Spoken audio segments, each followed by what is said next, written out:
উজনি অসমত বিজেপিৰ কিছুমান নেতাবোৰ গৈছে বিজেপি পাৰ্টি চামচাবোৰ গৈছে গৈ পেলাই সিহঁতে এই খাদ্য বিতৰণ কৰি আছে ৰিলিফ দি আছে ৰিলিফ দিয়াৰ আগতে মানুহক কি কৈছে জানে যে এইটো আমাৰ পাৰ্টীয়ে দিছে বিজেপি পাৰ্টিৰ পৰা তোমালোকক দিয়া হৈছে মনত ৰাখিবা বাহ আপোনালোকে এডভাৰটাইজ কৰাত মানে বহুত এক্সপাৰ্ট য'তেই কিবা মিটিং হয় আপোনালোকে ৰাস্তা ঘাটত পোষ্টাৰ মাৰি পতাকা বিজেপিৰ লগাই একেবাৰে মানে ৰাস্তাখন ভৰাই দিয়ে এতিয়া ৰিলিফ দিবলৈ গৈছে ইয়াতো আপোনালোকে এডভাৰটাইজ নোহোৱাকৈ ৰিলিফ দিয়া নহয় কোনে কয় আপোনালোক যাবলৈ তাত নিদিলে কি মানুহ নাই নেকি গাড়ী ভৰ্তি মানুহ গৈ আছে কোনেও এতিয়ালৈকে এডভাৰটাইজ কৰা নাই এনেদৰে আপোনালোক গৈ পেলাই এডভাৰটাইজ কৰি আছে মানে আপোনালোকে এডভাৰটাইজ বিজেপিৰ পাৰ্টিটোক এডভাৰটাইজ সকলোকে দেখুৱাব লাগে যে আমি কৰিছোঁ এনেদৰে মানে হাতত উঠাই ভিডিঅ'ৰ সন্মুখত এনেকৈ দেখুৱাই কৈ পেলাই দেখুৱাব লাগে হে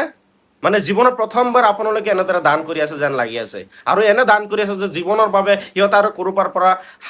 হাত পাতিব নালাগে কাৰোবাৰ সন্মুখত